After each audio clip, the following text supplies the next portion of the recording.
It roared and flew towards Xiaohua from another direction. The two of them had the intention of watching the show and blindly joining in. However, they didn't expect that such an unintentional action would decide their fate. Pa-pa-pa violent sounds rang out. Under the powerful sealing force, the spirit execution vital light, and the flame strands of the fire gourd were suppressed. However, their movements were still not small. The dozens of nascent soul treasures were only a few dozen feet away from Xiaohua. Even a cultivator of the 5th grade of nascent soul wouldn't be able to survive if struck by these treasures. A sinister smile appeared on Hua Dezhenren's face. He quickly changed the hand seals in his hand, and a streak of flame shot into the fire gourd. The fire gourd's flame dimmed and the strands of flame retreated. The spirit execution vital light took advantage of the situation and slashed towards Hua Dezhenren. Rumble at this critical moment. A golden light flashed above Xiaohua's head. Then a similar ring of heavenly lightning flashed. A faint 5-colored aura was born from the void. Moreover, outside of the heavenly lightning, one could see the traces of a majestic pillar of energy. Hua Dezhenren involuntarily cried out. Then a thunderous sound shook the entire space. Rumble, rumble, countless waves of energy surged. All kinds of splendor splashed out. All kinds of miserable screams rang out incessantly. Even Xiaohua's own face was flushed with a red glow. Xiaohua actually used his bare hands to destroy dozens of nascent soul cultivators' natal magic treasures. Fellow Taoist Long Mai Xiaohua couldn't help but groan. You Xiaohua said you a few times and didn't dare to say anything else. He hurriedly urged his cultivation technique to stabilize his qi and blood. Fellow Taoist, I'm sorry, I didn't think that I's nascent soul would be so weak. It's not even as good as I's meridian shadow. Long Mai Xiaohua cried out in embarrassment. Sensing his own nascent soul's dispirited state, Xiaohua was speechless. How could a cultivator consume magic power like this? Using a nascent soul to deal with dozens of cultivators' magic treasures with bare hands? This was a method to kill 1,000 enemies, but lose 800 of your own men. Let's go back first. Let the nascent soul rest for a while. Xiaohua couldn't blame Long Mai Xiaohua. Fortunately, his dantian was nourished by the 5 qi thunder. It wouldn't take too long for his nascent soul to recover. He ordered. Just as he raised his head, he heard Hua Dezhenren excitedly shout. This old man's guess was right. Xiaohua, your Confucian cultivation has finally revealed itself again. Collect. Following Hua Dezhenren's shout, the previously condensed magic power rushed into the fire gourd. The fire gourd emitted a dazzling brilliance and expanded to several feet in size. Within that brilliance, there was a faint image of a small infant. Then, with a boom, a small hand reached out from the fire gourd. Following the fire thread from before, it fell into the soul execution vital light. The soul execution vital light was instantly extinguished. Furthermore, that small hand followed the extinguished soul execution vital light towards Xiaohua's sword gourd like lightning. Only now did Hua Dezhenren reveal his malevolence. His goal was Xiaohua's sword gourd. Oh. Xiaohua raised his eyebrows. He was a bit surprised. He raised his eyes to look at Xue Mingzi and Ao Zhantian's magic treasures, and coldly snorted. Damn it! Chapter 36-26. As soon as he finished speaking, Xiaohua waved his hand. Buzz. The seal of overturning the sea rushed out of the space, and let out a rumbling sound. The jade talismans appeared around the seal. Go following Xiaohua's shout. The seal of overturning the ocean turned into 100 feet in size. It activated layers of illusions and smashed towards Xue Mingzi's horsetail whisk, as if it could topple mountains and overturn seas. At the same time, Xiaohua waved his Taoist robe, and it looked as if it was released from his sleeves. A dark demonic aura rushed out, and the divine power centipede charged towards Xue Mingzi in midair with its fangs bared and claws brandished. As the seal of turning the sea left his hand, Xiaohua's body flew and raised the wishful staff with both hands.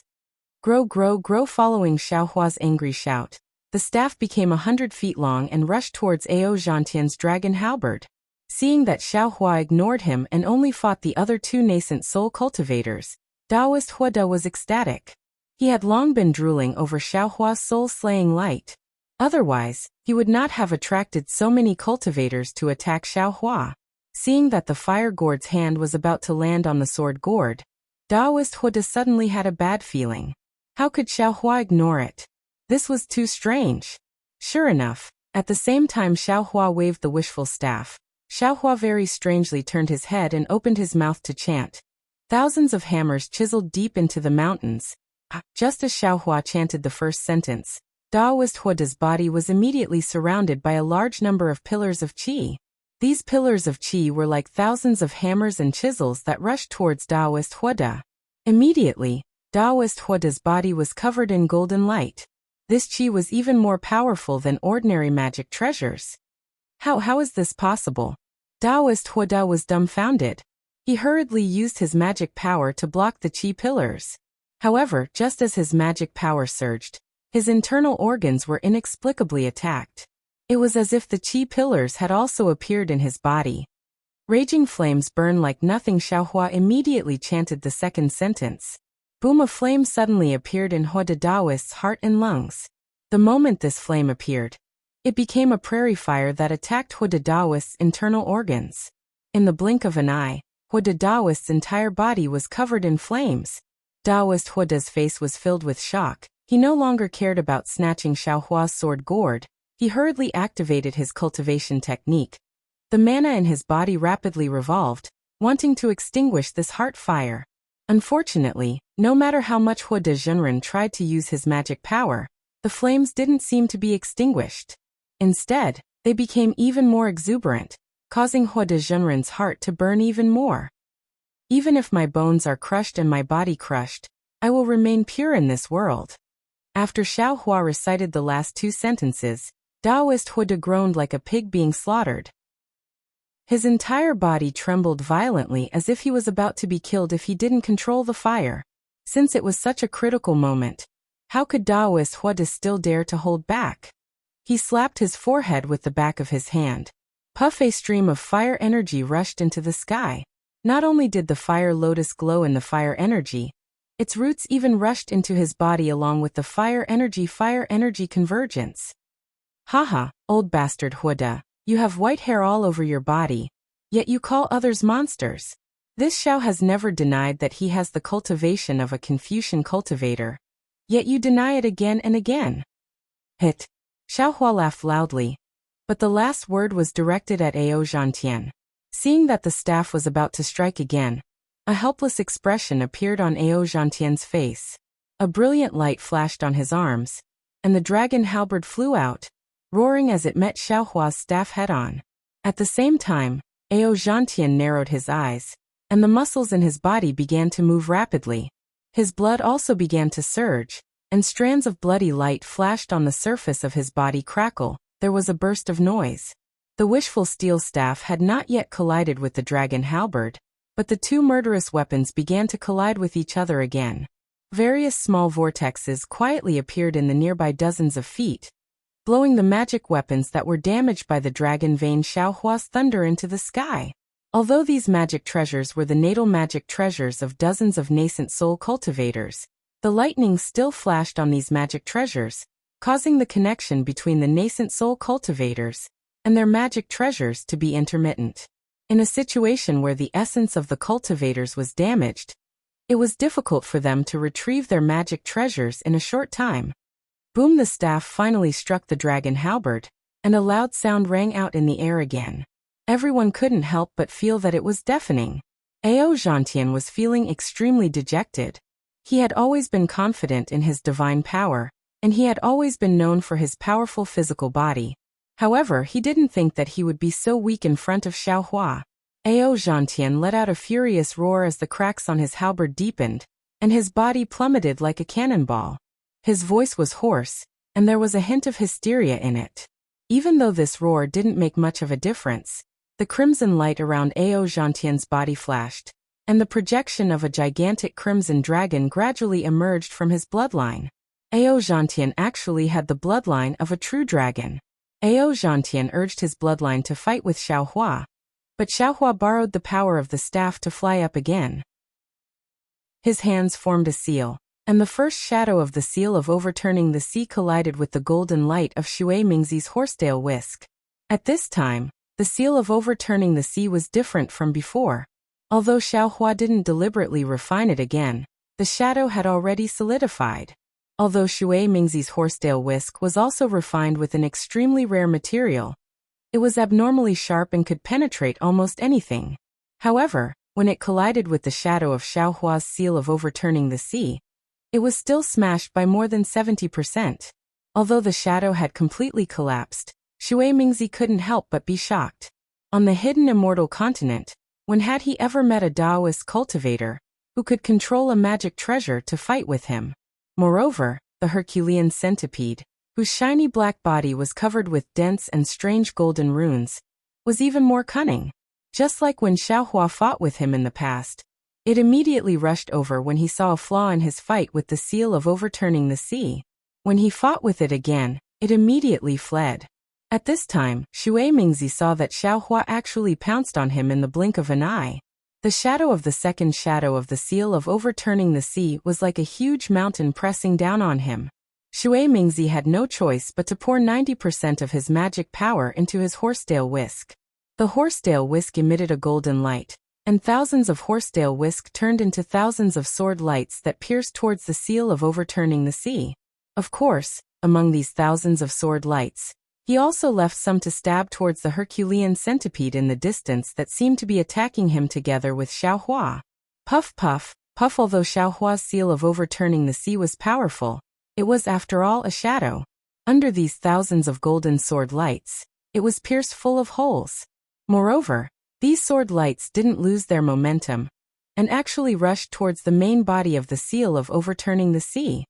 Crack, crack. Similarly, when the attack of the seal of overturning the sea was blocked, the Herculean centipede immediately stopped. Its entire body curled up, and its hard carapace pointed outwards. It was like a hedgehog with a mouthful of spikes, making those sword lights unable to pierce through it. Xiaohua coldly snorted and pointed his hand. Roar! A coiling dragon spun up, and urged the seal of overturning the sea to press down heavily. A vast and mighty aura rushed over, and before it could land, it had already completely suppressed the sword lights of the horsetail whisk. Do you think this old man is scared of you? Shui Mingzi similarly sneered. He opened his mouth and spat out a mouthful of blood essence. He formed a seal with one hand, and several rays of light fell into the blood essence. When the blood essence entered the horsetail whisk, buzz buzz, a trembling sound resounded. The complete strands of light instantly emitted a red color. They either spun, twisted, or pierced straight. They forcibly pierced through the brilliance and pearls around the seal of overturning the sea, and blocked the momentum of the seal of overturning the sea.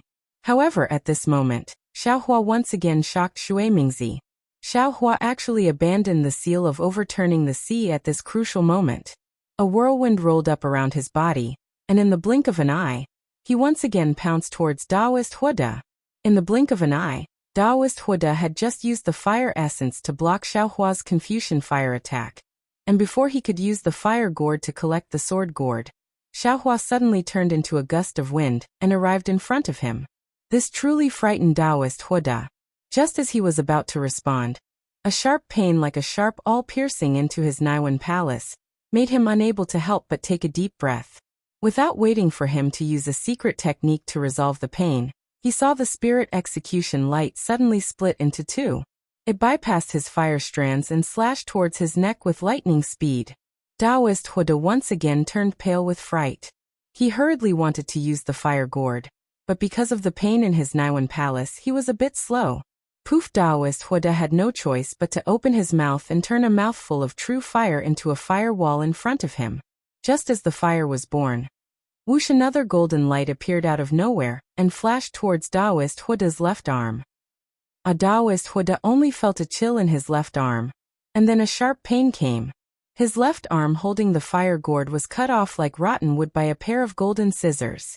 His left arm's defensive treasure armor didn't have any resistance. At the same time, just as the sharp pain came out, Xiaohua's right hand waved his Taoist robe. His action was even more natural than moving clouds and flowing water. In an instant, Taoist Huada could no longer sense the location of his fire gourd. This is this old man's life source magic treasure. Taoist Huada was simply going crazy. He schemed against Xiao Hua's sword gourd, but he didn't think that Xiao Hua was also scheming against his fire gourd. He hadn't even touched the sword gourd's hair, but Xiao Hua's series of attacks had already caused him to lose the rice used to steal the chicken. Poof, looking at Xiao Hua again, he simply took advantage of Taoist Huada, and didn't wait for Taoist Huada to come to his senses. He opened his mouth and several sword lights pierced towards Taoist Huada's heart. Suddenly, an indescribable palpitation appeared in Taoist Huada's heart. Taoist Huada couldn't help but exclaim, but just as he exclaimed, another sharp awl pierced into his Naiwan palace. How was this a fight? It was simply a one-sided slaughter. Taoist Huada couldn't imagine that Xiao Hua's Taoist cultivation realm was lower than his, but his strength was actually far beyond his own. Moreover, Xiao Hua's Confucian cultivation strength was even higher than his. At this time, Xiao Hua wasn't fighting alone, but a Taoist cultivator, a Confucian cultivator, was fighting.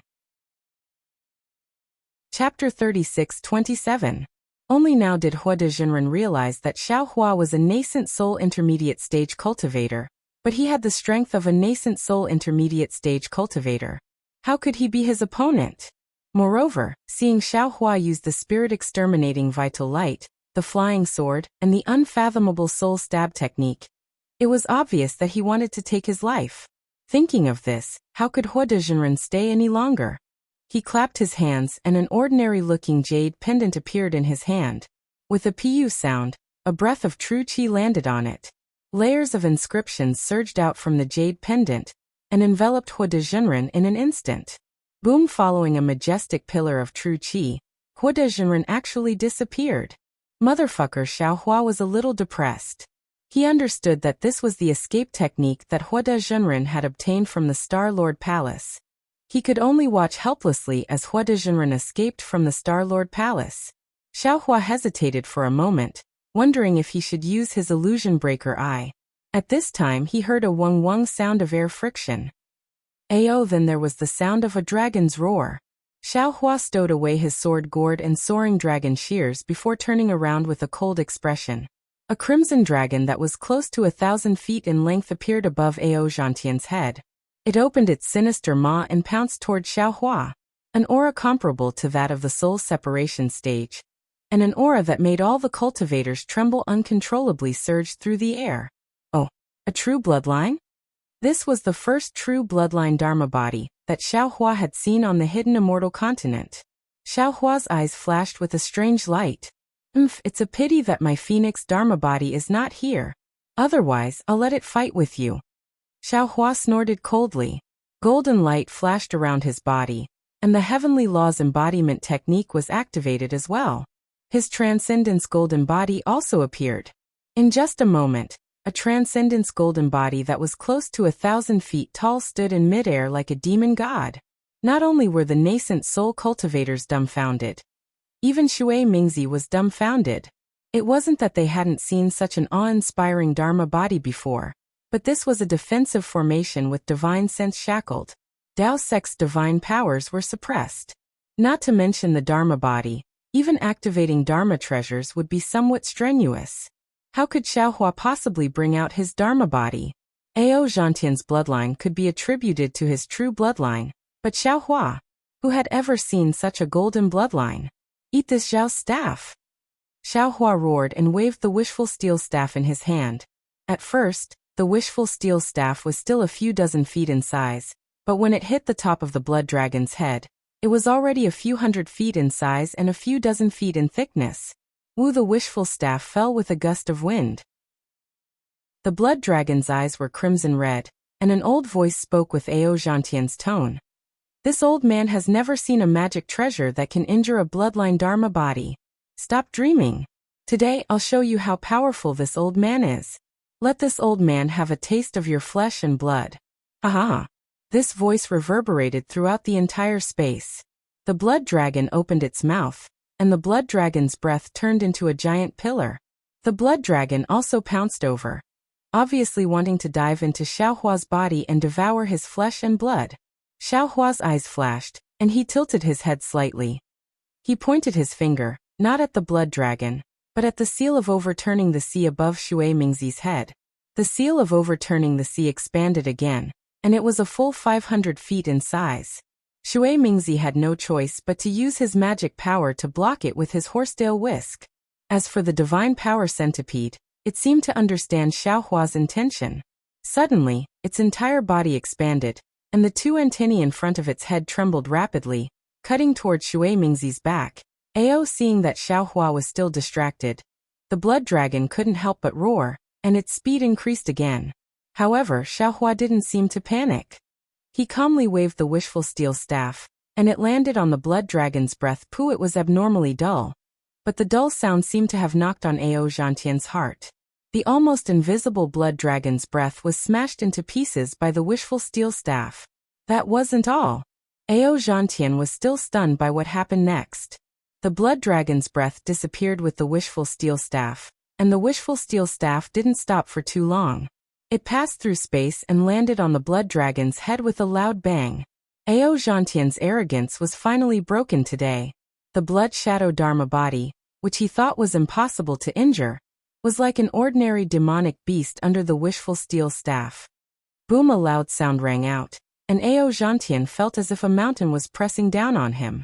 It was more direct than being hit by any magic treasure or spell. Pooh! Ao Zhantian spat out a mouthful of blood essence, and his entire body was oozing with blood. Moreover, an indescribable blush immediately spread all over his face. Roar! The blood dragon's blood-curdling screams resounded throughout the entire defensive formation. The blood dragon's body started to collapse from its head down to its tail. Ao Zhantian's eyes flashed with desperation, and he stubbornly patted his head. A blood-red nascent soul appeared in midair. This nascent soul was wearing a treasured armor, and the dragon-shaped totem on the armor was slowly disappearing. The nascent soul held a dragon halberd in its hand that flashed with a dazzling brilliance. However, as soon as the nascent soul appeared, it was immediately shocked.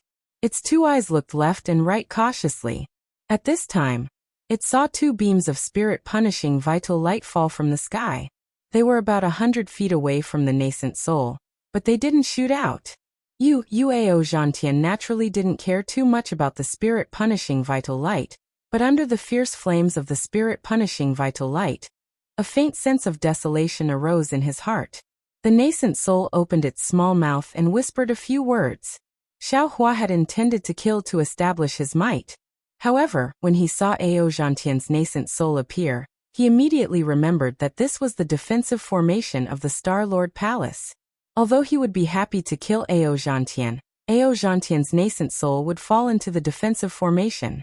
Wasn't he helping the Star Lord Palace? Thus, he controlled the spirit-punishing vital light to stop above Ao Zhantian's head and said coldly, Ao Zhantian, do you want to live or die? So what if I want to live or die? The blood shadow Dharma body above Ao Zhantian's head could no longer take shape. It slowly turned into a bubble, and fell into his body. Ao Zhantian looked at Shui Mingzi in the distance. He was actually blocked by Xiaohua's demonic pet, and Xiaohua's overturning sea seal was able to block Shui Mingzi's horsetail whisk. Xiaohua said indifferently, If I want to die, I'll kill you right now. In order to not leave a nascent soul for the Star Lord Palace, I'll kill your nascent soul as well. Ao Zhantian wanted to retort when he heard Xiaohua's nonchalant tone. However, he knew that Xiaohua had scared off spiritual master Huada when the three of them attacked him. Now that he was facing Xiaohua alone, how could he survive? What if I want to live? Ao Zhantian was abnormally embarrassed, but he still asked, Swear a blood oath and serve me for 1,000 years. Xiaohua replied without hesitation. For 1,000 years, not only will I provide you with all your cultivation needs, I can also help you reach the 5th grade of origin power. No. Impossible. Ao Zhantian also shouted without hesitation. Xiaohua also didn't hesitate. He pointed at the spirit-punishing vital light and said, Fine, since you don't want to live, then die, Spiritual Master Xiao. You've misunderstood. Spiritual Master Xiao. Ao Zhantian hurriedly withdrew his nascent soul and shouted, What I meant was, What kind of good conditions do you have? Oh, Xiaohua was slightly stunned. He stopped the spirit-punishing vital light and said indifferently, "What's impossible? At this point, do you still have a choice?" Then Xiaohua turned his head and looked at the dozens of nascent soul cultivators. His huge body was like a demonic god as he shouted, "And you all, swear a blood oath immediately and serve me for 1,000 years. Otherwise I'll kill you on the spot." Ah! All the nascent soul cultivators were dumbfounded. They looked at each other, not knowing what Xiaohua wanted to do. Ao Zhantian. Xiaohua didn't care about these small fries. He looked at Ao Zhantian and said, "You'll be the first." Then, Xiaohua raised his eyebrows and swung the wishful staff in Shui Mingzi's direction with a boom. Shui Mingzi was scared into flying far away. His horsetail whisk was powerful, but against the wishful staff, it didn't have any advantage at all. He was scared away, but the seal of ocean overturning seal and the Herculean centipede still caught up to him, not giving him any chance to escape. Ao Zhantian's mouth was bitter. He was a late nascent soul cultivator, but he was forced to swear a blood oath. This was something he had never thought would happen ever since he entered the nascent soul realm. "Kill." Ao Zhantian hesitated. Xiaohua shouted, scaring Ao Zhantian. He hurriedly shouted, "I, Ao Zhantian, swear to heaven and earth that I am willing to serve Spiritual Master Xiaohua, Spiritual Master Xiao, for 1,000 years. I don't dare to have any thoughts of rebellion." Kacha. Just as Ao Zhantian was about to make his vow, a streak of golden light shot into the sky and landed in the distance. A nascent soul cultivator who was about to flee was immediately sliced off by the soaring dragon shears. Motherfucker! Ao Zhantian finally understood. So Xiaohua wasn't talking to him. Kacha. A muffled sound rang out as a bolt of lightning struck down from above Ao Zhantian's head. A blood-red mark appeared between Ao Zhantian's eyebrows. The mark followed the bolt of lightning into the air, and transformed into a thumb-sized rune. The rune was about to fly toward the bolt of lightning. However, Xiaohua's eyes rolled up as a green light flashed between his eyebrows. He let out a soft sigh that sounded like the sigh of a demon god. Boom! The same bolt of lightning shot out. The rune actually changed direction and fell into the bolt of lightning. Then, it disappeared between Xiaohua's eyebrows. This Xiaohua's divine ability was truly inconceivable. Ao Zhantian couldn't help but sigh. His originally sullen heart suddenly felt better. He had always been competitive, and not only had he offended Confucian cultivators, he had also offended many Taoist cultivators. Now that he had found a powerful backer, it wasn't necessarily a bad thing. "And you all." Xiaohua's voice was even more majestic than the usual lightning bolt. The dumbfounded nascent soul cultivators immediately came to their senses. It was time for them to make a choice. Chapter 36-28. Of course, the nascent soul cultivators found this difficult to accept. However, when they saw the arrogant Ao Zhantian lower his head in disbelief, they then looked at the nascent soul cultivator, who had just lost half of his shoulder, and was now as pale as a sheet of paper, and finally at Shui Mingzi, who was trying to escape but was being held back by his demonic pet and magic treasure. How could they not have made the right choice? The dozens of nascent soul early and mid-stage cultivators all swore blood oaths, which were all taken away by Xiaohua without exception. Then, Xiaohua withdrew his heavenly laws embodiment technique and pointed with his finger. "Go surround Shui Mingzi." Yes, the dozens of nascent soul cultivators couldn't even muster the will to resist. They responded in unison and surrounded Shui Mingzi. Only Ao Zhantian and the early-stage nascent soul cultivator named Xiongyi were left in front of Xiaohua. Seeing such a scene, Xiongyi was at a loss of what to do. He didn't know whether to leave or stay. His eyes slightly turned as he looked at Xiaohua. "Xiongyi, you can leave now," Xiaohua ordered. "Yes, thank you, senior." Xiongyi came to his senses and hesitated. He bowed and flew into the distance. Ao Zhantian said indifferently, "Daoist Xiao, although I swore a blood oath to follow your orders, if you don't respect me, I would rather self-detonate than can you still self-detonate now?" Xiaohua replied even more indifferently than Ao Zhantian. Ao Zhantian's expression changed greatly. However, Xiaohua quickly added, "Of course, fellow Taoist, don't worry. I am not like that old bastard Huada." You will know my character in the future. Alright, what else could Ao Zhantian say at this point? He looked at Shui Mingzi, who was surrounded by the nascent soul cultivators, and said in a low voice, "This Shui Mingzi has some background. If you can subdue him, it will be of great benefit to you." Oh. Xiaohua raised his eyebrows and nodded. Brother Ao, don't worry.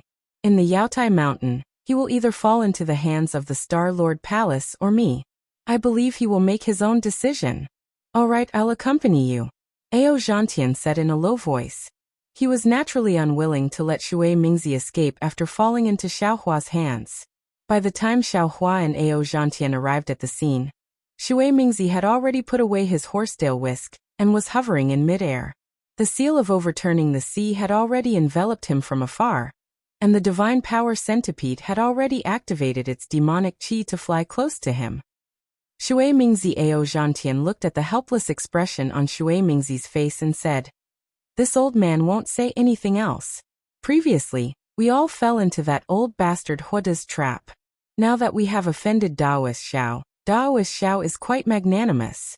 He doesn't want our lives, but he wants us to serve him for 1,000 years. I know." Without waiting for Ao Zhantian to finish, Shui Mingzi waved his sleeves and said, "Since I've made my choice, I won't regret it. However, this old man doesn't quite believe what Daoist Xiao said just now." Yes. Without waiting for Ao Zhantian to speak, Xiaohua waved his hand and threw a jade box to Shui Mingzi. He said proudly, "Take a look at this first." This is Shui Mingzi was a little stunned. He picked up the jade box with a strange expression. When he opened the jade box, he saw a golden light flashing inside. It was a 10,000-year-old human essence. He was stunned for a long while before he came back to his senses. He hurriedly closed the jade box and said, "I'm willing to serve Daoist Xiaohua for 1,000 years, all right." Xiaohua accepted Shui Mingzi's blood oath. Seeing that Shui Mingzi was about to return the jade box to him, he said with a smile, "I'll bestow this item to you." No way. Shui Mingzi's mouth fell open. He couldn't believe his ears. "Daoist Xiao, this item, I told you to take it, so take it." Xiaohua was displeased. He took out another jade box and threw it to Ao Zhantian. "I just happened to get some. Take it as a greeting gift." Ao Zhantian had been curious for a long time. He took the jade box and hurriedly opened it to take a look. His eyes flashed with astonishment. He didn't stand on ceremony and hurriedly accepted the jade box. He bowed and said, "Daoist Xiao's fortune is truly beyond our reach. We've searched several spell formations, but we couldn't find any useful ones. I didn't expect Daoist Xiao to obtain such a bountiful harvest in such a short period of time. I thank Daoist Xiao for his generous gift." "And you're welcome." Xiaohua waved his hand. "I don't have many of these items. You've all gotten a bargain. Thank you, Daoist Xiao." Seeing that Ao Zhantian accepted the jade box, Shui Mingzi hurriedly hid it away. "You all have your own rewards." Xiaohua looked at the curious nascent soul cultivators and said with an indifferent expression, "However, I can only bestow them to you after the Jadestige meeting." "Thank you, Senior." Why did a group of nascent soul cultivators come to Jadestige Mountain? Wasn't it to obtain some rewards? Since Xiaohua had a treasure that even nascent soul late-stage cultivators liked, what was 1,000 years of service to him? Xiaohua kept the seal of overturning the sea. The Herculean centipede bared its fangs and brandished its claws beside Xiaohua, as if it was showing off. When Xiaohua opened his Daoist robe, it obediently flew back into it. "Daoist Xiao, your demonic pet is truly powerful. If you refine it for another 100 years, I'm afraid it'll be able to compete with an upper 4th grade essence force cultivator." Shui Mingzi couldn't help but exclaim.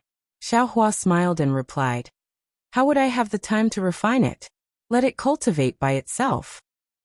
Shui Mingzi opened his mouth as if to say something, but he stopped himself. "Daoist Xiao, what should we do now?" Ao Zhantian said with a bitter expression.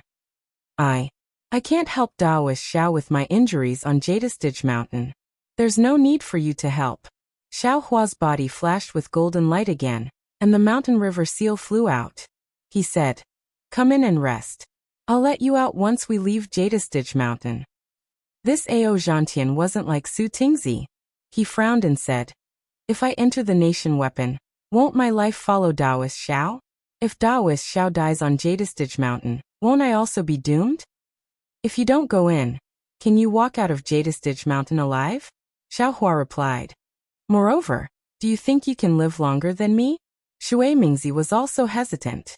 He asked, Daoist Xiao, this nation weapon is used by Confucian cultivators to suppress our Daoist sections. Although we don't mind going in, can it suppress dozens of us at the same time? It's only 30 or so, no problem. Xiaohua said confidently. This junior is willing to go in. The injured nascent soul cultivator hurriedly said, as if he wanted to redeem himself by doing good deeds, but also as if he was really afraid of dying inside the formation. Xiaohua waved his hand, and a stream of dragon qi rushed out, immediately sucking him in. Of course, at the same time, Xiaohua pointed his hand and landed on the top of his head. When he lost consciousness, he used his mind to send him into the space. Although there was a first, the others were still hesitant. After all, this was different from swearing a blood oath and being controlled for 1,000 years. This was putting their lives in the hands of others. However, just as they were hesitating, a thunderous boom came from the distant horizon. Everyone looked up and saw the blood-red sky in the distance collapsing one after another. Between the collapses, there were thousands of flashes of lightning. After the blood-red sky collapsed, it turned into a blood-red stream that swept toward everyone. Damn Star-Lord Hall!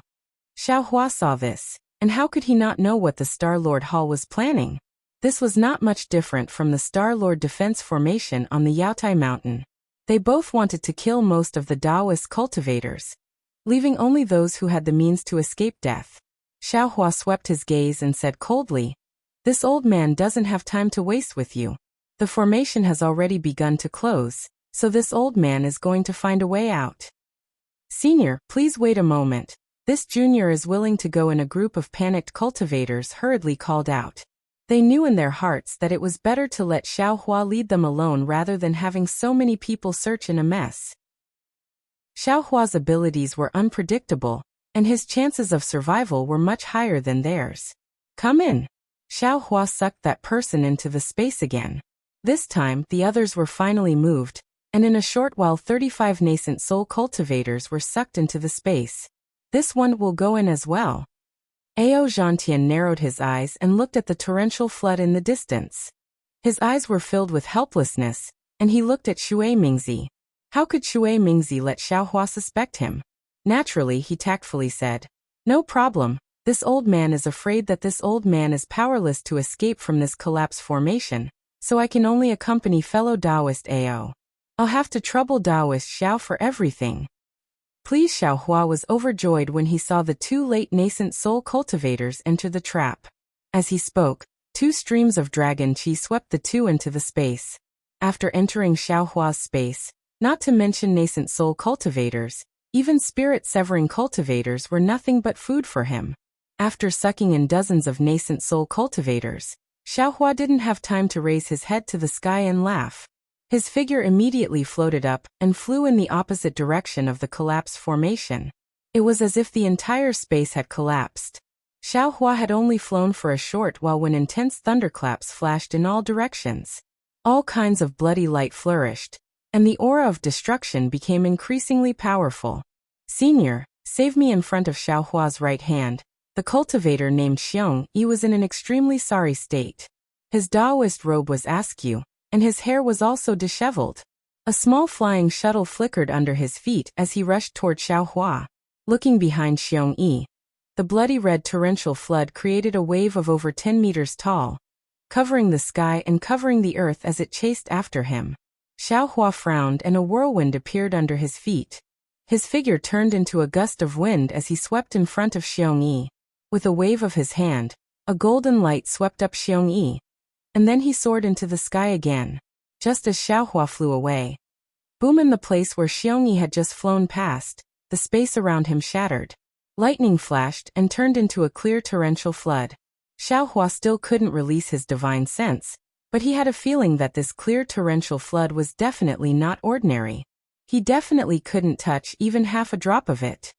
Many thanks, Senior. After being rescued by Xiaohua, Xiong Yi felt like he was flying forward like lightning. He had temporarily escaped his predicament and hurriedly expressed his thanks. Chapter 36-29. Hearing this, Xiaohua withdrew his gaze and replied indifferently, "You're welcome." After he finished speaking, his heart skipped a beat and he asked, "Are there any other cultivators ahead?" "No," Xiongyi answered honestly. "I've been flying for a long time and haven't seen any cultivators." "Oh." Hearing this, Xiaohua thought for a moment and asked, How did you follow Hua de Jinren?"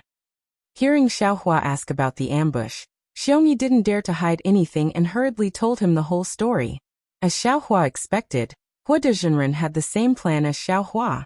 In addition to obtaining treasures in the Jade Pavilion conference, he also wanted to win over a group of nascent soul cultivators. Therefore, long before the blood-red star streaked across the sky, there were already a dozen nascent soul cultivators gathered in the defensive formation of the Jade Mountain. Including Ao Zhantian and Shui Mingzi, there were already more than 30 cultivators in the defensive formation of the Sand Island. Taoist Hua De seemed to have heard of the famous mother-child spirit fruit in the Sand Continent, so he was able to find it before Xiaohua. Unfortunately, Fairy Jing beat him to it, so Taoist Hua De and the others were left empty-handed. Just as Ao Zhantian had said, they had searched for a long time, but to no avail. When the ominous star appeared, dozens of cultivators were sucked into the blood-red light. When they reappeared, they found that apart from a few people who disappeared, most of them were still together. Therefore, Hua De Jinren immediately discussed with Ao Zhantian and Shui Mingzi to besiege Xiaohua. Xiongyi didn't know what the three of them discussed. Xiongyi wanted to leave early, but he didn't dare to because of Hua De Jinren's fierce reputation. In the end, Xiaohua defeated these cultivators in one fell swoop. "So, you didn't see Fairy Jing and Taoist Yuanqing?" Xiaohua asked. Xiongyi nodded. "Yes, the female cultivator who got the Ren Jing and the male cultivator who was with you didn't appear here. So this is only a point of the defensive formation. It's not the whole formation." Xiaohua instantly thought of the space he appeared in before. There were no cultivators inside. Xiongyi hurriedly shouted, Yes, that's right. I thought about it for a long time. This must be the only place that collapsed. As long as we find the way out, we can escape." "And I understand. If that's the case, I have a 60% chance of escaping." Xiaohua's eyes narrowed as he looked into the distance and nodded. "However, it's very inconvenient for this old man to bring you along. Senior, Junior is willing to work for Senior Xiong." He was used to Hua De Jinren's face. Xiaohua's little tail had just been exposed, and he immediately agreed. That in the end, Xiaohua was not as thick-skinned as Taoist Hua De. He said somewhat embarrassedly, "Xiongyi, you misunderstood. What I mean is, Senior, you misunderstood as well." Xiongyi said with a smile. "In fact, I came to the Yaotai meeting on one hand to get the rare treasure. On the other hand, I hope to find some useful people. After all, on the hidden immortal continent, there are very few Confucian cultivators that we can trust. It's best to find a Taoist cultivator to help us. As for the third objective, if I can meet an expert like Senior, I don't mind submitting to you. To tell you the truth, I met a fellow cultivator in the late stage of the nascent soul stage in the early stages of the Jade Pavilion meeting. I chatted with him for a while. Although I didn't agree at that time, I already had a plan in mind." "Grand Mist Ancestor?" Xiaohua asked in a low voice after pondering for a while. Xiongyi was startled, and then his expression changed slightly. He said somewhat unnaturally, "Could it be that Senior is also Grand Mist Ancestor's Grand Mist Ancestor? I am Xiao." Xiaohua said indifferently, "I won't force fellow cultivator Xiong, no." Xiongyi breathed a sigh of relief. At this time, how could he have any other choice? He hurriedly said with a smile, "I once established a country, but later the country's monarch was bewitched by the Buddhist sect. I was disheartened and no longer paid attention to it.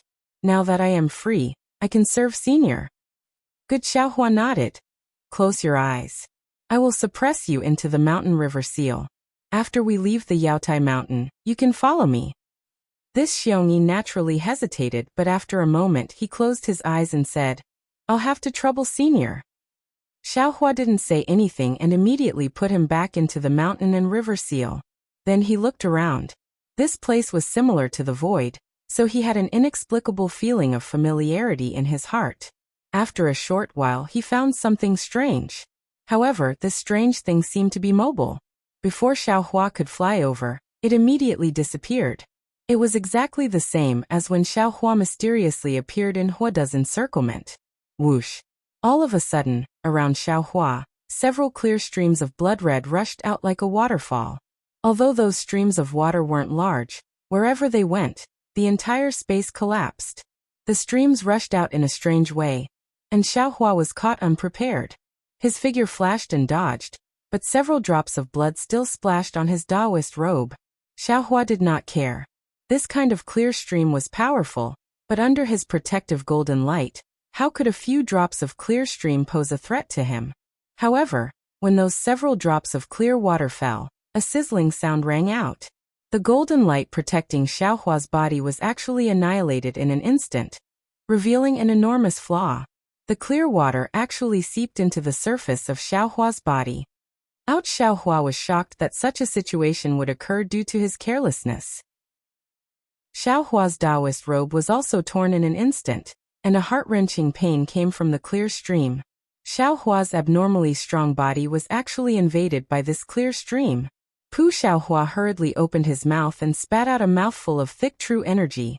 It landed on the corroded part of his body, and he barely managed to grab the few drops of clear stream. When Xiaohua opened his transcendence vision, he couldn't help but suck in a breath of cold air. He saw that within these drops of blood-red liquid, there were strands of dark red lines. Between the lines of lines, there were many small dots that contained great power. Xiaohua was familiar with these small dots of light. It was the power of starlight. As for the dark red lines, Xiaohua had seen them before. They were actually poison mixed with the power of the netherworld. Damn it! Xiaohua cursed angrily. The Confucian cultivator's arrangement was truly ruthless.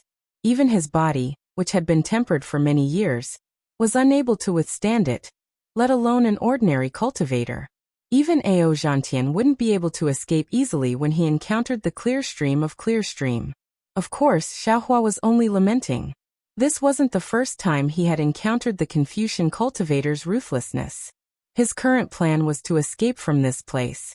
There wasn't much time left for Xiaohua, and the space he could escape was also limited. The confidence he had before had leaked out too much, and an indescribable sense of fear emerged from the bottom of his heart. What seemed like an ordinary escape had developed into a test of life and death. Xiaohua smiled bitterly. At the crucial moment, he opened his transcendence vision. However, all he saw with his transcendence vision was blood red. His vision was filled with resplendent starlight, and it was even inferior to the naked eye. How could he see the exit that could appear at any time? Helpless, Xiaohua could only close his transcendence vision again. He could see with his naked eye, and fly in a certain direction based on his intuition. Suddenly, Xiaohua's heart trembled. He recalled the place where he had first entered the defensive formation. Previously, when he heard Xiongyi's description, he subconsciously thought that he had entered the defensive formation directly like them. However, now that he thought about it, before he was surrounded by Taoist Huada and the others, he seemed to have stayed in a certain space for a short period of time. Moreover, that space also had a blood-red light, and it was extremely similar to the space he was in now. However, it didn't have much starlight. Thinking of this, Xiaohua suddenly raised his head to look at the starry sky. Sure enough, the ominous star with a tail was emitting a strange and mysterious light. The stars around this ominous star were abnormally resplendent, and this resplendent light was flashing with a bloody aura. One by one, the tails grew out of these stars. Needless to say, these stars should all be a part of this defensive formation. If others look at this place from the stars, they should also be a star that is also burning with brilliance. The space I entered earlier should also be a part of the defensive formation. However, that part is between the stars, or perhaps it's the fault of the defensive formation. Xiaohua suddenly realized. There. That's right, it's there.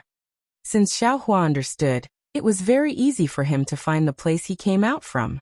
Looking at the sky, there was clearly no mark.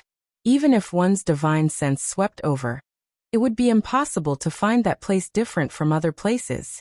However, Xiaohua's eyes could see that it was the place he came from. Not good. Xiaohua identified the direction and immediately cried out bitterly in his heart, because that place was already on the verge of the collapse of the defensive formation. The blood-red clear stream in the space would annihilate his only way out in a few moments. Xiaohua activated the lightning escape technique without hesitation. Although the wind escape technique had the advantage in this short distance, Xiaohua understood that his cultivation of the wind escape technique was far inferior to the lightning escape technique. At this time, if he used his full strength, there was still hope that he could arrive before the space collapsed. Rumble! Tens of thousands of tiny threads of lightning appeared on the surface of Xiaohua's body. Xiaohua turned into a bolt of lightning and rushed towards the exit of the defensive formation. However, Xiaohua was already going all out. The nascent soul in his body was also rubbing its hands anxiously. Several bolts of lightning entered the void to help Xiaohua, but the blood-red stream soared into the sky. As long as it fell, Xiaohua's path of survival would be cut off. Although it was not certain that Xiaohua would die, the chances were slim. Confucian cultivator Xiaohua, quickly help me. At such a critical moment, Xiaohua's heart suddenly brightened, and he cried out in his mind, "Little Sheng is coming." Confucian cultivator Xiaohua waved his hands, opened his mouth, and recited, "Drums and thunder resound, swords and spears tremble in the wind and frost. For generals admonish, 10 generals start first." As soon as this inexplicable poem came out, it immediately turned into a bolt of lightning condensed from armor inscriptions. Inside Xiaohua's lower dantian, the 5 qi righteous thunder immediately rolled. Following this bolt of lightning, it rushed into Xiaohua's body and fell on the surface of his body. Boom! Xiaohua felt his body become light. A feeling of soaring immortality arose spontaneously. Immediately, Xiaohua's speed suddenly increased by several times. Like a stream of light, he rushed into the sky without anything special. Chapter 36:30. What's especially strange is that Xiaohua's entire body immediately disappears where he landed, only leaving behind faint lightning threads at the edge of the void. Those lightning threads only flashed for half a second before the bloody stream fell, and all the lightning threads were torn apart. The space also shattered. Damn it, so close! A passageway like a pillar of light appeared in front of Xiaohua. Without Xiaohua activating the lightning escape technique, his entire body began to flow in the passageway. However, the pressure in the passageway was abnormal, and there was also a rapid tearing force, causing his body to be pulled out of shape. Xiaohua activated his magic power to resist, feeling extremely lucky in his heart. If I didn't use the 5 qi righteous thunder to activate the lightning escape technique, not only would it be impossible for my lightning escape technique to reach the realm of leaping thunder, it would also be impossible for me to break free from the defensive formation. Just as Xiaohua changed his mind, the pillar of light disappeared again. Xiaohua's body lightened and he looked around again. Sure enough, all around him was crimson red light, not a single star. Phew! Xiaohua let out a long sigh of relief. Previously, he used all his strength to activate the lightning escape technique, and forcefully rushed into the realm of leaping thunder 3 realms. His entire body showed a kind of fatigue, as if the realm of lightning escape technique's 3rd grade was far from what a Yuanian cultivator could control. However, just as Xiaohua let out a sigh of relief, a gust of wind rolled up beside him, and what he had experienced before happened again. Damn it! Can't you let me breathe a sigh of relief? Xiaohua sensed that his entire body was bound by a powerful force and knew that the fault in space didn't allow cultivators to stay. He couldn't help but smile bitterly and curse. When the force disappeared, Xiaohua opened his eyes and saw everything in front of him clearly. He couldn't help but exclaim in a low voice. Not to mention that Xiaohua had just escaped from the wolf's den and entered the tiger's den. The embarrassed Hua Dezhenren was forced to take out the jade pendant by Xiaohua. He spat out a mouthful of true qi and layers of inscriptions gushed out from the jade pendant to cover him. Soon after, a pillar of true qi emerged from the void and carried Hua Dezhenren into it and disappeared. When the pillar of true qi disappeared, Hua Dezhenren's figure appeared above a layer of blood-red clouds. The blood-red clouds looked like cotton wool that covered the sky. There was no end to it at all. Above the clouds, There were groups of immortal soldiers in bright armor patrolling the area. As soon as Hua Dezhenren revealed himself, he immediately attracted the attention of the nearby immortal soldiers. The leading immortal soldier held a sickle-like weapon in his hand and shouted, "Where did this cultivator come from? Is this a place where you can break in?" Cough, cough. Daoist Master Huda coughed twice. He raised his eyes to look at this group of third-grade origin energy immortal soldiers. Raising the jade pendant in his hand, he indifferently said, "This old man is a star general under Hall Master Kong. It is precisely on the Hall Master's orders to enter the Jade Pavilion meeting. Your humble servant greets Sir Star General." The captain's eyes lit up when he saw the jade pendant in Hua Dezhenren's hand. He immediately became respectful and clasped his hands. "This is my duty. I hope Sir can forgive me." "Yes, I understand." Hua Dezhenren put away the jade pendant. Raising his eyes to look all around, he asked, "If this old man is not mistaken, this place is Star Lord Wellwood Sprite Shangguan Yi Ran's jurisdiction. Quickly bring me to see Star Lord Shangguan Yi Ran." "What Sir said is correct. This place is precisely General Wellwood Sprite's jurisdiction." That immortal soldier saw Hua Dezhenren was very familiar with the Jade Mountain Range. His last doubts were all gone, and he hastily replied, "However, General Wellwood Sprite has already perished inside the array. Now, General Wood Dragon is in charge." "What? Sir Shangguan, he truly has fallen?" Hua Dezhenren turned pale with fright, practically shouting in disbelief.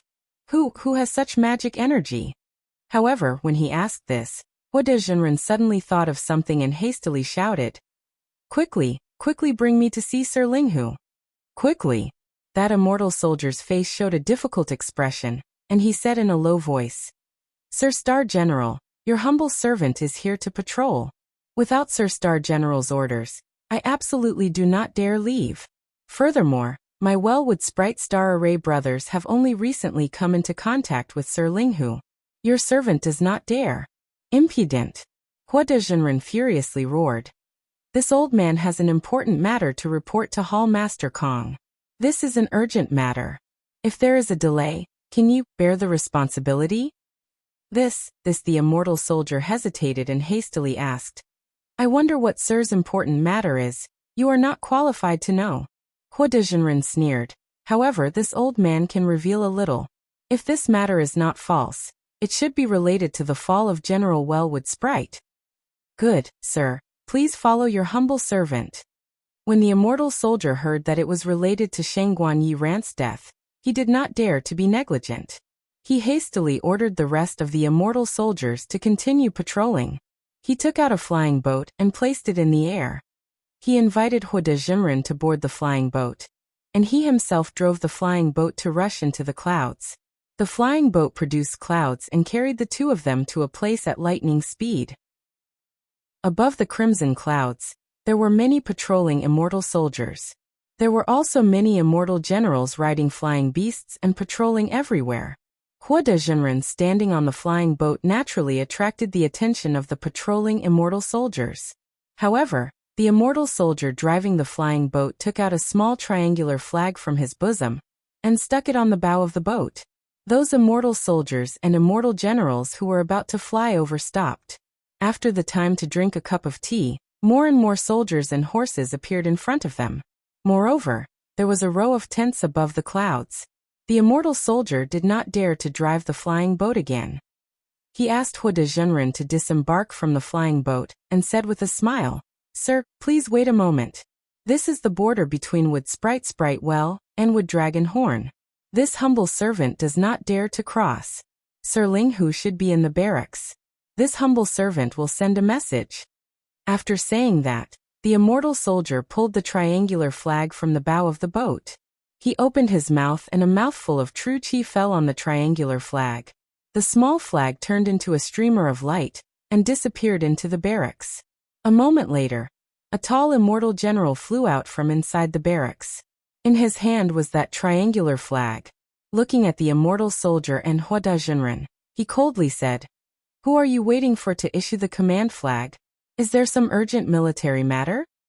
"Reporting to Sir, this humble servant is with Sprite Wells 13 Barracks 7th Squad Captain, Zhou Hong." The command flag was issued by this humble servant. That immortal soldier hastily bowed and saluted. This is Hall Master Kong's Star General. He has news of the death of our Wood Sprite Wells General. And you and the others follow Wuxia. When that immortal general heard this, he did not dare be neglectful. Turning around, he brought Hua Dezhenren and Zhou Hong to fly into the barracks. Entering the barracks, Hua Dezhenren's gaze swept around. Seeing the murderous aura all around and many unkind gazes looking at him, he could not help but sneer in his heart. His arrogant gaze swept back one by one, forcing those immortal soldiers and immortal generals to look elsewhere. No more than origin energy 3rd or 4th grade strength. Yet you unexpectedly dare provoke this old man. If it was not for the Jade Mountain, Hua Dezhenren was defeated again and again. His heart was very sullen. Naturally, he would not put these cultivators with lower cultivations in his eyes. His heart secretly pondered. Not long after, that immortal general brought the two of them directly to the center's largest tent. You and the others wait here, that immortal general indifferently instructed. He himself was about to enter when the Hua Dezhenren to the side raised his hand. Holding a jade pendant in his hand, he smiled and said, I have the Hall Master personally bestowed the Star General writ. I can directly meet any general below the Hall Master. I think we don't need to wait outside the tent. My general's military orders are strict. Unless the Hall Master personally comes, or the Hall Master's personal secret order, no one can approach the Central Army tent. That immortal general glanced at Hua Dezhenren and proudly said, Not to mention, although you are the Hall Master's Star General, you have the identity of a Taoist cultivator. How could I dare to let you and the others in? Impudent. Hua Dezhenren was ashamed and angry. He shouted, Hall Master's Star General writ is useful in the entire hidden immortal continent. How can it not be useful in your Wood Dragon's camp? What intentions do you all have? Do you all still place the Hall Master in your eyes? Hearing Hua Dezhenren so arrogant, that immortal general's complexion slightly changed. Just as he was about to speak, a thunderclap suddenly sounded in his ear. Impudent, who dares to make a racket outside the Central Army tent? Where is the Minister of Justice? When that immortal general heard, his face showed respect. He said in a low voice, Reporting to General, it was your servant who brought. Not waiting for that immortal general to finish speaking, Hua Dezhenren immediately put on a smiling face and raised his voice. Ling Hu Darren, your servant is the Hua De Star General under Hall Master Kong. Long time no see. Is General's style still the same? That voice was slightly surprised, but he saw the Central Army tent's tent door open. A 5'tall lean man wearing leather armor and holding a sword in his bosom walked out. Looking up and down, he coldly said, Hua De Star General? Is it you who is making a racket in front of the Central Army tent? Hua Dezhenren looked at that man, but he did not recognize him. He nodded and said, Your servant is not making a racket, but your servant has the Hall Master's Star General command in his hand. Furthermore, your servant has information regarding Shangguan Darren's fall. I only ask you, is it you who is making a racket in front of the Central Army tent? That man interrupted Hua Dezhenren, coldly saying. Hua Dezhenren looked at the man's cold expression. He could only brace himself and say, Correct, just now it was your servant, according to the 4th article of the military order. Those who make a racket in front of the Central Army tent without reason will be beheaded without pardon. That man recited word by word. Immediately, he raised the sword in his bosom. When the sword emitted a cold light, and the sword hilt again gave birth to inscriptions. When these inscriptions rolled, an ice-cold killing intent rushed forth from the surrounding barracks. This killing intent made Hua Dezhenren have no choice but to shrink his neck. Clang! The sword in the man's hand let out a cry. A cold light rushed out from the sword scabbard, directly slashing towards Hua Dezhenren. Even as strong as Hua Dezhenren was a late-stage nascent soul cultivator. In the instant the sword fell, the several chi of space around his body was completely confined. He simply did not have any possibility of dodging, as if he could only be tied up. Hua Dezhenren turned pale with fright. A brilliance flashed above his head, and his nascent soul rushed out. His hands rubbed together, and a brilliance was born, wanting to block the sword. Unfortunately, The sword was incomparably sharp. The brilliance was immediately cut in half by the sword's edge. Chapter 36-31. Lord Linghu. Taoist Master Huda's nascent soul shrieked. That voice carried a timid tone as he said, "Your humble servant has news of Lord Shengguan Yiran's fall. This is a major military matter. If you dare avenge a private grudge, delaying Lord Hallmaster's matters, not to mention Lord Hallmaster will not forgive you. Even you 28 star lords will fall one by one." Stop. A shout came from inside the tent. That man's sword stopped in midair, as if cast from iron. Although Taoist Master Huda's body could not budge, the cold sweat on his forehead was already dripping. "Let them in." Following the dignified voice from inside the tent, the man put away his sword and retreated to the side. That immortal general raised his hand and said with a fake smile, "Star General Huda, please." Then he threw the triangular banner to Zhou Hong and said, "You go in too." Zhou Hong was very terrified. Taking the banner, he hastily saluted. "Your humble servant has been ordered by Lord Star General to send him here. Now, since Lord Wood Dragon wants to see Lord Star General, your humble servant should return to patrol." "Did you not hear Lord say to let you all go in?" The immortal general coldly smiled and said, "Yes, Lord." Zhou Hong did not dare argue. Answering, he hastily lowered his head and followed Taoist Master Huda into the tent. That Taoist Master Huda originally had an untamed heart. Now he suddenly hung in suspense. He was Kong Hongwu's Star General. Although his position could not compare to Star Lords like Jing Mushuan and Wood Dragon, his position in Star Lord Hall was somewhat aloof. Ordinarily, he did not need to have any dealings with these Star Lords. However, he had interacted with Jing Mushuan a few times and was considered familiar. He actually did not have any dealings with Wood Dragon. However, he had heard Jing Mushuan talk about the Wood Dragon. Therefore, he knew that the Wood Dragon was Kong Hongwu's confidant. Jing Mushuan hadn't said anything bad about the Wood Dragon. However, the disdain in her tone was very obvious. But as long as one was human, there would always be preconceived notions. Admittedly, Taoist Master Huda had never seen Wood Dragon before, but based on Jing Mushuan's words, he already had a somewhat bad impression of Wood Dragon. This time, he had heard that the Wood Dragon well had perished, and that the Wood Dragon horn had taken over. So he couldn't help but feel a little indignant. Unfortunately, Taoist Master Huda hadn't even seen the Wood Dragon yet. So the army outside the tent had already given him a show of strength. And this had made him lose face. Moreover, he couldn't help but have a bad feeling in his heart when he heard that the Wood Dragon had given Zhou Hong money. Sure enough, when Huda Zhenren entered the tent, he saw that the inside of the tent was very simple. Other than a jade table, there was a pot on it. There were a few ordinary-looking token arrows in it. It was the middle-aged scholar sitting behind the jade table. The Confucian scholar held an ancient book in his hand and was reading it with great interest. There was not a trace of any special aura around his body. Even his eyes that were staring at the ancient book and his hand that was holding the book, other than being especially long and slender, he was no different from an ordinary student. Huda Zhenren did not dare to be negligent. He walked to the center of the tent, clasped his hands and respectfully said, "General Jin Yuda greets General Linghu." Zhou Hong behind Taoist Master Huda hastily knelt down. His mouth trembled as he said in a low voice, Little Zhou Hong greets General." Who would have thought that Linghu Pairan wouldn't even respond? His eyes didn't even move away from the book. Taoist Master Huda awkwardly clasped his hands and stood there. He was somewhat at a loss. He admittedly had practiced for thousands of years. But he was very clear in his heart that this Confucian scholar was not only older than him, but also stronger than him.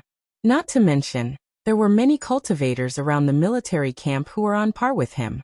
Therefore he slightly clenched his teeth. He didn't withdraw his clasped hands and slightly bowed waist. Anyway, his etiquette was enough. He wasn't afraid of Linghu Pairan playing any tricks. In less than half a cup of tea's time, Linghu Pairan seemed to have finished reading a page. He naturally dipped his hand in some saliva and turned to the next page. At this time he raised his eyelids. His pitch-black eyes swept past Taoist Master Huda. Then his eyes fell on Zhou Hong. He faintly said, "Zhou Hong, do you know your crime?" "Ah, little What crime did this little one commit? Zhou Hong was baffled. He forgot to kowtow and hastily asked. You didn't abide by military rules. You didn't patrol within your own defensive area. You rashly brought a Taoist disciple to my Hornwood Dragon Army's camp. Isn't this a great crime of colluding with the enemy? Sir. Zhou Hong was stunned. He looked at Linghu Pairan, and then looked at Taoist Master Huada. He shouted. Although this sir is a Taoist cultivator, but he holds the Hall Master's Star General Command tablet. This little one has already examined it. There is no mistake. Moreover, this sir has news about Sir Wel Mushue's death. He wants to report to the Hall Master about an important matter. This little one didn't dare to delay. So this little one sent this sir over. General Linghu, is there some misunderstanding here? Taoist Master Huada also opened his mouth and said, although this general has never seen General, I can be acquainted with General Wel Mushue. This is this general's Star General Command tablet. General, please take a look. Unfortunately, Linghu Pairan simply didn't pay attention to him. His gaze coldly swept past. That fierce gaze seemed to be able to penetrate Taoist Master Huada's body. How can you casually make a racket in the military camp? Did this general allow you to speak? Taoist Master Huada's hand once again froze in place, not daring to move. He was afraid to hear that. Where is the army advisor? Fortunately, Linghu Pairan did not call for the army advisor. Rather, he extended his hand, and from who knows where, he pulled out a jade pupil tablet and tossed it to Zhou Hong. He faintly said, take a look. Yes, Zhou Hong very carefully received it. Clear light flashed in his eyes, but a moment later, his face was deathly pale. Large beads of sweat dripped down his forehead. Immediately he kowtowed. General, spare me. This little one did not know that this Sir's Star General Command tablet had already been abolished. This little one did not receive the order at all. Where is the army advisor? Linghu Pairan did not waste words, ordering. Yes, sir. The army advisor's hand clasped a sword as he entered. Linghu Pairan took out a token arrow from the token pot and said, go investigate whether or not this Zhou Hong spoke the truth. If it is, see who dares to delay the military. Bring that person's head. If Zhou Hong is lying, bring Zhou Hong's head. After he finished speaking, an inscription flew out of Linghu Pairan's mouth and landed on the token arrow. That token arrow floated with a bloodlight and flew into the army advisor's hand. Yes, sir. The army advisor received the order. He extended his hand and dragged the trembling Zhou Hong out of the tent. The pitiful Zhou Hong.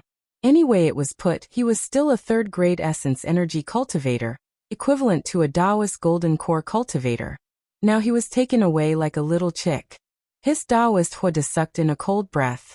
He understood in his heart that this was not Linghu Pairan trying to intimidate him. Rather, he had rashly entered Yaotai Mountain, offending Kong Hongwu. Thinking of Linghu Pairan's ruthlessness, Taoist Huada did not dare say a word. He only clutched the Star General Command tablet that he had previously been proud of. Now it had already become trash. He calmly stood there, the veins on his hand slightly protruding. You are now a Taoist cultivator.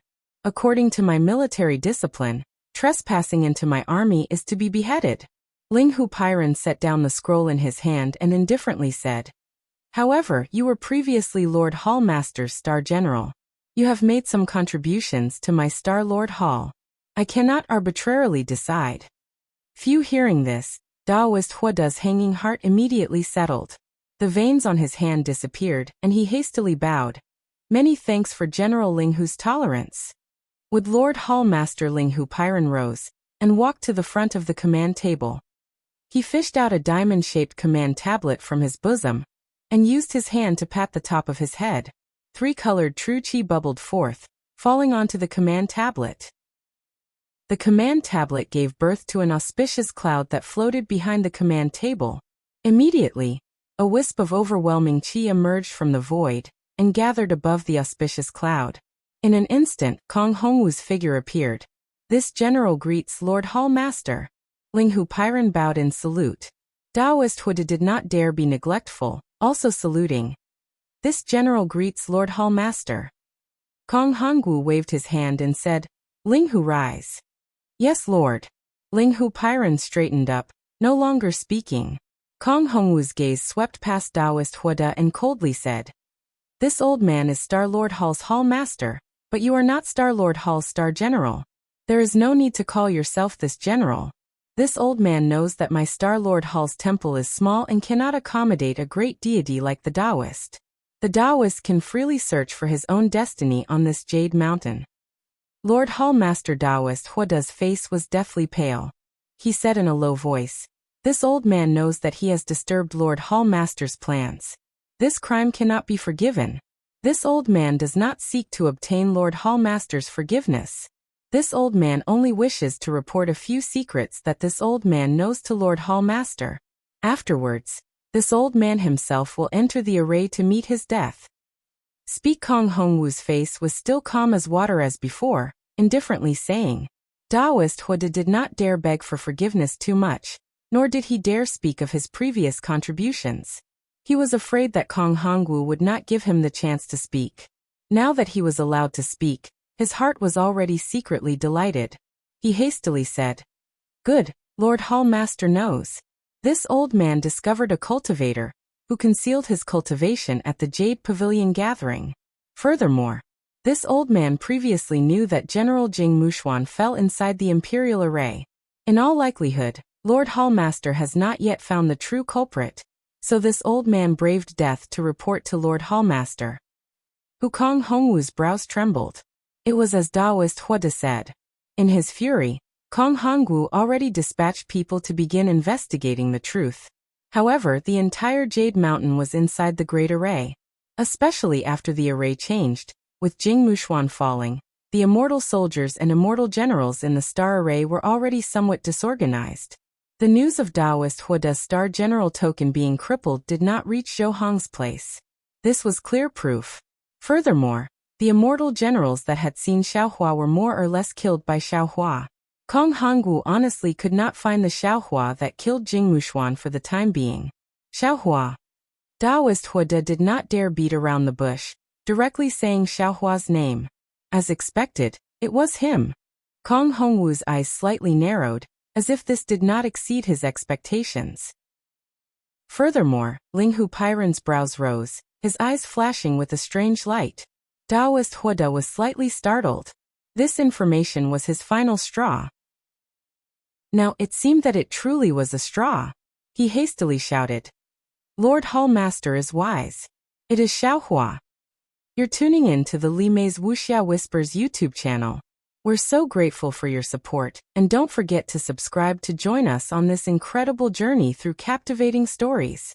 Your generosity through donations truly makes a world of difference, as it's the primary source of revenue that allows me to expand and enhance this channel for you. Thank you from the bottom of my heart for being a part of this adventure.